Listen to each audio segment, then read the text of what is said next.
স্বাধীনতার 54 বছর পদার্পণ করেছে।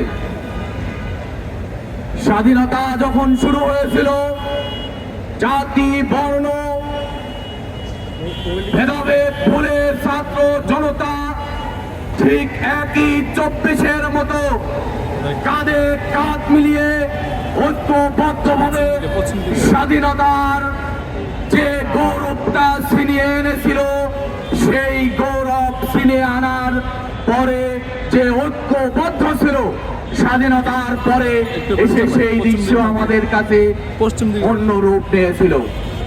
স্বাধীনতার 54 বছরেও শুধুমাত্র বিভেদ, নিজেদের ভিতরে স্বাধীনতাকে দলীয়করণ, ব্যক্তি গোষ্ঠী নিজেদের স্বাধীনতার নিজেদের পরিণত করার এক মহা উৎসবে বিগত দুঃশাসন গোলায় এই ধরনের আয়োজন নিয়ে ব্যস্ত ছিল তারা।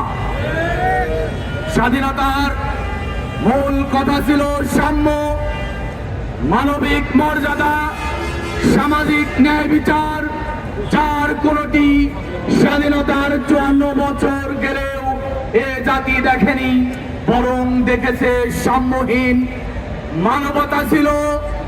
মানবতা ছিল এদেশের খুনি শাসক শ্রেণীদের হাতে লাঞ্ছিত হওয়ার এক সামান্য ব্যাপারে পরিণত হয়েছিল মানবতা।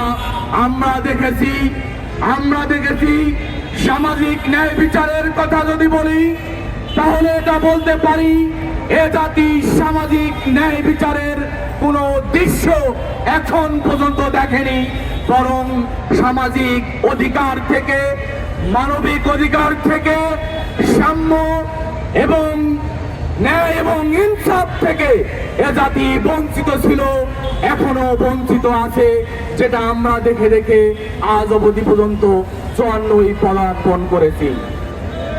এই উপস্থিতি আমরা বলতে চাই, স্বাধীনতার মূল কথা হওয়ার ছিল ঐক্যবদ্ধভাবে দেশ গঠন করা, কিন্তু সেই ঐক্য বিনষ্টে আওয়ামী দুঃশাসন, বাকশাল, স্বৈরাচার শাসন, নানাবিধ শাসন ব্যবস্থায় এদেশের মানুষের বিভেদের এক দেয়াল চাপিয়ে দিয়ে এ জাতিকে খণ্ড বিখণ্ডে পরিণত করা হয়েছে।